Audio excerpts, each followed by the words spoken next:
എല്ലാ വിദ്യാർത്ഥികൾക്കും പുതിയൊരു വീഡിയോയിലേക്ക് സ്വാഗതം.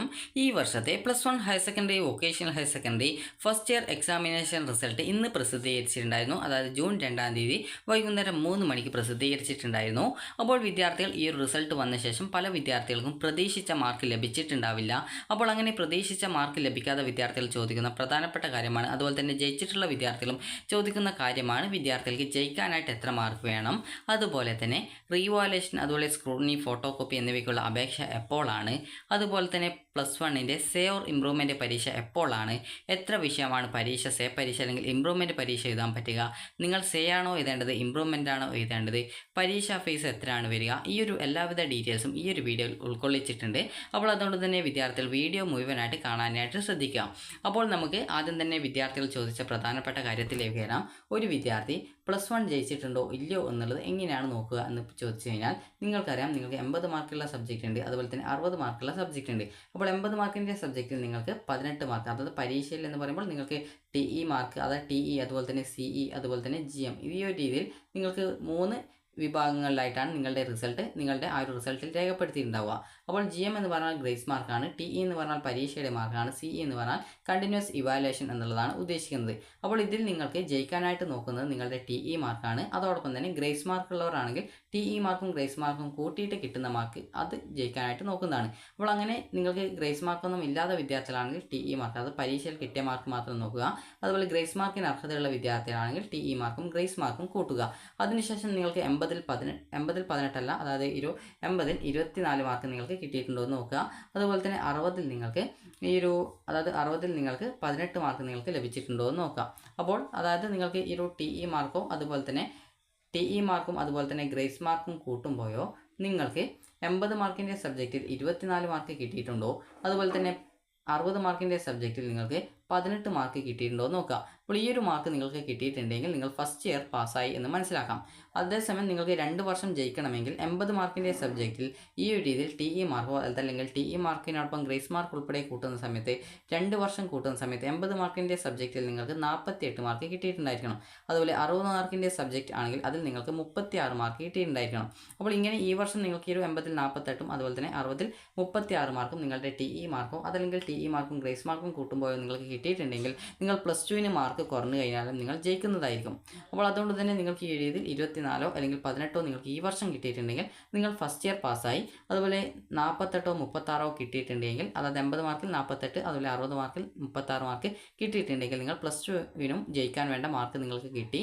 അപ്പോൾ +2 പരീക്ഷയിൽ നിങ്ങൾ എഴുതിയിട്ട് നിങ്ങൾക്ക് ആ ഒരു പരീക്ഷ നിങ്ങൾക്ക് ഏതെങ്കിലും സബ്ജക്റ്റിന് നിങ്ങൾക്ക് ജയിക്കാനായിട്ട് സാധിച്ചിട്ടില്ല എങ്കിൽ ആ ഒരു +1ൻ്റെ മാർക്ക് ഉൾപ്പെടെ നോക്കുന്ന സമയത്ത് ജയിക്കുന്നതായിരിക്കും. അപ്പോൾ ഒരു വിദ്യാർത്ഥി +2 ജയിച്ചോ എന്ന് നോക്കുന്നത് ആ ഒരു വിദ്യാർത്ഥിയുടെ +1ൻ്റെയും +2ൻ്റെയും മാർക്ക് ടോട്ടൽ കൂട്ടിയിട്ടാണ് നോക്കുക. ഇങ്ങനെ ടോട്ടൽ കൂട്ടുന്ന സമയത്ത് നിങ്ങൾക്ക് ഈ ഒരു 80 മാർക്കിൻ്റെ സബ്ജക്റ്റിൽ 2 വർഷത്തെ സബ്ജക്റ്റ് കൂട്ടുന്ന സമയത്ത് 48 കിട്ടിയിട്ടുണ്ടോ, അതുപോലെ തന്നെ 60 മാർക്കിൻ്റെ സബ്ജക്റ്റിൽ നിങ്ങൾക്ക് 36 മാർക്ക് കിട്ടിയിട്ടുണ്ടോ, അതായത് ഈ ഒരു TE മാർക്ക് അതല്ലെങ്കിൽ TE മാർക്കിനോടൊപ്പം ഗ്രേസ് മാർക്ക് കൂട്ടുന്ന സമയത്ത് കിട്ടിയിട്ടുണ്ടോ എന്നാണ് നോക്കുക.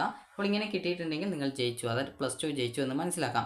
ഇനി ഇങ്ങനെ ജയിച്ചതുകൊണ്ട് പ്രത്യേകിച്ച് പ്രയോജനമുണ്ടോ എന്ന് ചോദിച്ചാൽ 48 36 മാർക്ക് നേടി ജയിച്ചതുകൊണ്ട് നിങ്ങൾക്കൊരു +2 സർട്ടിഫിക്കറ്റ് കിട്ടുമെന്നുള്ളത് മാത്രമേ ഉള്ളൂ.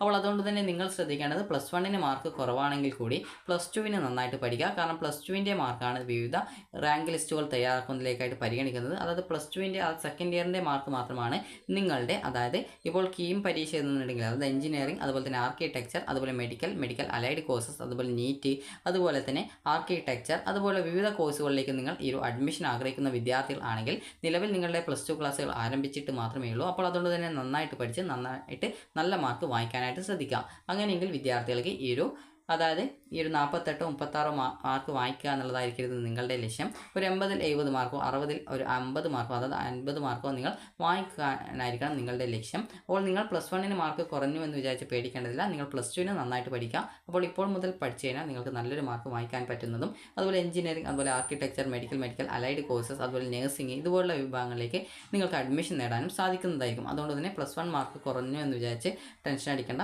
+2 പരീക്ഷയ്ക്ക്, അതായത് +2 നന്നായിട്ട് പഠിച്ച് നല്ല മാർക്ക് +2 പരീക്ഷയ്ക്ക് വാങ്ങിക്കുക. ഇനി വിദ്യാർത്ഥികൾ ചോദിച്ച പ്രധാനപ്പെട്ട അടുത്ത കാര്യമാണ് റീവാലുവേഷൻ എന്ന് പറയുന്നത്. അപ്പോൾ ഈ റീവാലുവേഷൻ്റെ കാര്യം പറയുന്ന സമയത്ത് നിങ്ങൾക്ക് ജൂൺ 10-ാം തീയതി വരെയാണ് റീവാലുവേഷനായിട്ട് അപേക്ഷ സമർപ്പിക്കാനായിട്ട് സാധിക്കുക. അപ്പോൾ നിങ്ങൾക്ക് പ്രതീക്ഷിച്ച മാർക്ക് ലഭിച്ചിട്ടില്ല എങ്കിൽ റീവാലുവേഷൻ അതുപോലെ തന്നെ സ്ക്രൂട്ടിനി, ഫോട്ടോ കോപ്പി എന്നിവയ്ക്ക് അപേക്ഷിക്കാവുന്നതാണ്. റീവാലുവേഷൻ അപേക്ഷിച്ച് നിങ്ങൾക്ക് 10% മാർക്ക് കൂടിക്കഴിഞ്ഞാൽ നിങ്ങൾക്ക് പൈസ റീഫണ്ട് കിട്ടുന്നതായിരിക്കും.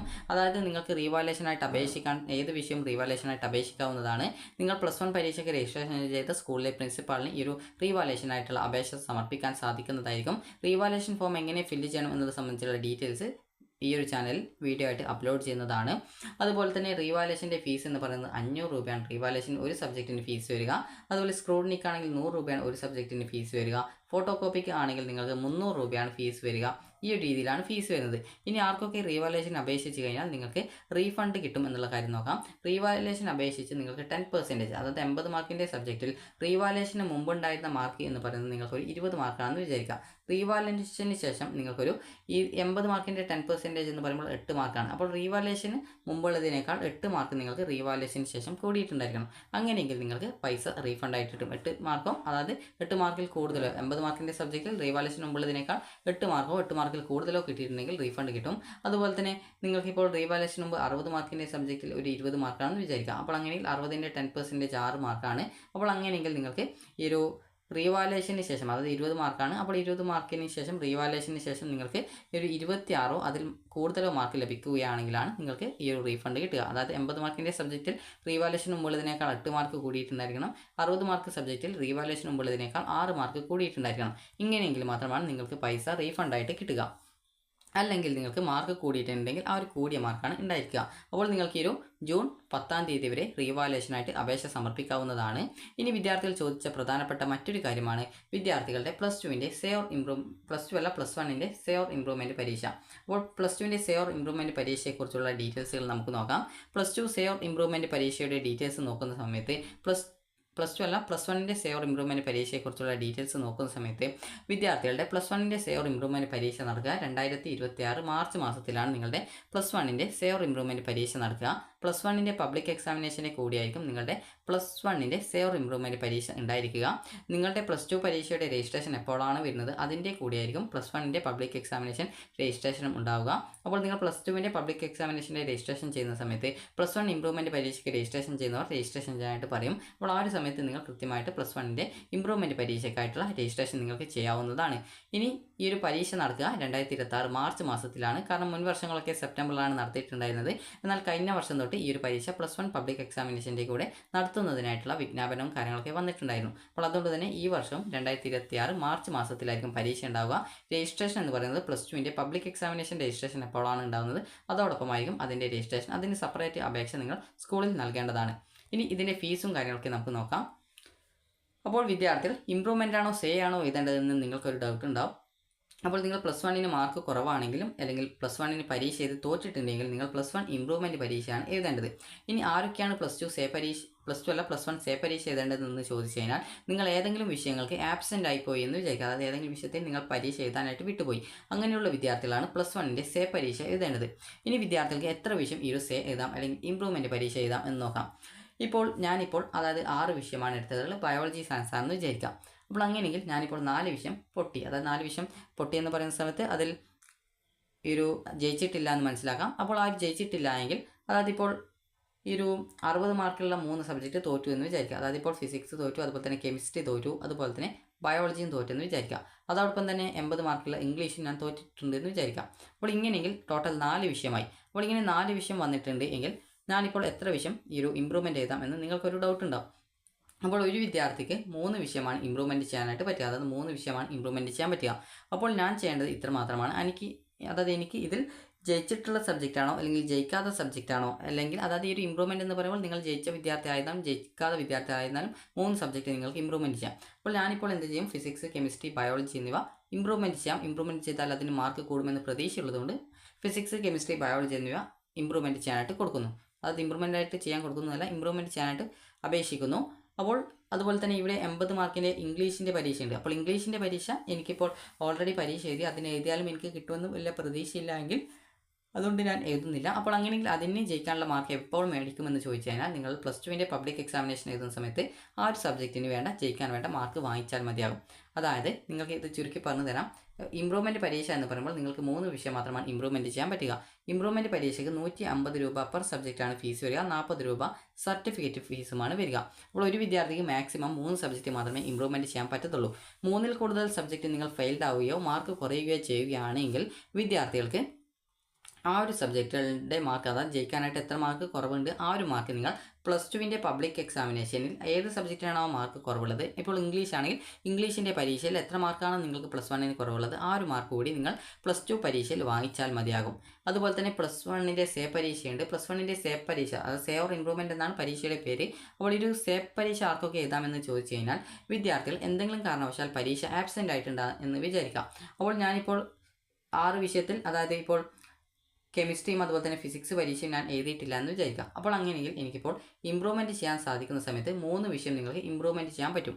അതുപോലെ കെമിസ്ട്രി ഫിസിക്സ് ഞാൻ ആബ്സെൻ്റ് ആയിരുന്നു, അതായത് ആ ഒരു പരീക്ഷ എഴുതാനായിട്ട് പറ്റിയിട്ടില്ല. അപ്പോൾ അങ്ങനെയെങ്കിൽ ഇതോടൊപ്പം തന്നെ ഈ ഒരു കെമിസ്ട്രി ഫിസിക്സ്, അതായത് 2 സബ്ജക്റ്റ് സേ പരീക്ഷ എഴുതുന്നതിനായിട്ടും സാധിക്കുന്നതായിരിക്കും. അപ്പോൾ ഈ രീതിയാണ് സേ ഓർ ഇംപ്രൂവ്മെൻറ്റ് എന്ന് പറയുന്നത്. ഒരു വിദ്യാർത്ഥിക്ക് മാക്സിമം 3 സബ്ജക്റ്റ് മാത്രമേ ഇംപ്രൂവ്മെൻറ്റ് ചെയ്യാനായിട്ട് പറ്റത്തുള്ളൂ. 3 സബ്ജക്റ്റ് മാർക്ക് കുറയുകയാണെങ്കിലോ തോൽക്കുകയാണെങ്കിലോ 3 സബ്ജക്റ്റ് മാത്രമേ ഈ ഒരു ഇംപ്രൂവ്മെൻറ്റ് ചെയ്യാനായിട്ട് പറ്റത്തുള്ളൂ. അതുപോലെ തന്നെ സേ പരീക്ഷയാണ് നിങ്ങൾ എഴുതുന്നതെങ്കിൽ നിങ്ങൾ എത്ര വിഷയമാണോ ആബ്സെൻ്റ് ആയിട്ടുള്ളത് അത്രയും വിഷയം നിങ്ങൾക്ക് ആ ഒരു സേ പരീക്ഷ എഴുതാം. ഇപ്പോൾ 3 സബ്ജക്റ്റ് ഞാൻ ഇംപ്രൂവ്മെൻറ്റ് ചെയ്യുന്നു. ഞാനിപ്പോൾ ഫിസിക്സ്, അതുപോലെ തന്നെ കെമിസ്ട്രി, അതുപോലെ തന്നെ മാത്സ് എന്നിവയുടെ പരീക്ഷകൾ ഞാൻ എഴുതാനായിട്ട് പറ്റിയിട്ടില്ല എന്ന് വിചാരിക്കാം. അപ്പോൾ അങ്ങനെയെങ്കിൽ ഇതോടൊപ്പം തന്നെ 3 സബ്ജക്റ്റ് സേ പരീക്ഷയായിട്ടും എഴുതാനായിട്ട് സാധിക്കുന്നതായിരിക്കും. അപ്പോൾ എന്താണ് പറഞ്ഞതെന്ന് നിങ്ങൾക്ക് മനസ്സിലായിട്ടുണ്ടാകുമെന്ന് കരുതുന്നു. അപ്പോൾ ഈ ഒരു പ്ലസ് വണ്ണിൻ്റെ സേ ആയാലും ഇംപ്രൂവ്മെൻ്റ് ആയാലും ഈ ഒരു പരീക്ഷ എഴുതിയിട്ടുള്ള പ്ലസ് വണ്ണിൻ്റെ പരീക്ഷ എല്ലാ സബ്ജക്റ്റും അറ്റൻഡ് ചെയ്ത ഒരു വിദ്യാർത്ഥിയാണെങ്കിൽ ആകെ 3 സബ്ജക്റ്റ് മാത്രമേ ഇംപ്രൂവ്മെൻറ്റ് ചെയ്യാനായിട്ട് പറ്റത്തുള്ളൂ. നിങ്ങൾ എന്തെങ്കിലും കാരണവശാൽ ഏതെങ്കിലും സബ്ജക്റ്റുകൾ നിങ്ങൾ പരീക്ഷയ്ക്ക് ആബ്സെൻ്റ് ആയിട്ടുണ്ടായിരുന്നു, അത് പരീക്ഷ എഴുതിയിട്ടില്ലെങ്കിൽ ഈ ഒരു 3 സബ്ജക്റ്റ് ഇംപ്രൂവ്മെൻറ്റ് ചെയ്യുന്നതിൻ്റെ കൂടെ ഏതൊക്കെ വിഷയങ്ങളാണോ നിങ്ങൾ ഈ ഒരു പരീക്ഷ എഴുതാനായിട്ട്, അതായത് ആബ്സെൻ്റ് ആയിട്ട് പോയിട്ടുണ്ടായിരുന്നത് ആ ഒരു സബ്ജക്റ്റുകൾ കൂടി ഇതോടൊപ്പം നിങ്ങൾക്ക് രജിസ്ട്രേഷൻ ചെയ്യാൻ പറ്റും. അതായത് 3 സബ്ജക്റ്റ് നിങ്ങൾ എഴുതിയിട്ടില്ലെങ്കിൽ 3 സബ്ജക്റ്റും ഇതോടൊപ്പം രജിസ്ട്രേഷൻ ചെയ്യാം. അങ്ങനെ 6 സബ്ജക്റ്റ് നിങ്ങൾക്ക് രജിസ്ട്രേഷൻ ചെയ്യാനായിട്ട് സാധിക്കുന്നതായിരിക്കും. അതുപോലെ നേരത്തെ പറഞ്ഞ കാര്യം ശ്രദ്ധിക്കുക, നിങ്ങൾക്ക് 4 അല്ലെങ്കിൽ അതായത് 3 3ൽ കൂടുതലോ സബ്ജക്റ്റുകൾ നിങ്ങൾ പരീക്ഷ എഴുതുകയും എന്നാൽ നിങ്ങൾക്ക് ജയിക്കാനായിട്ട്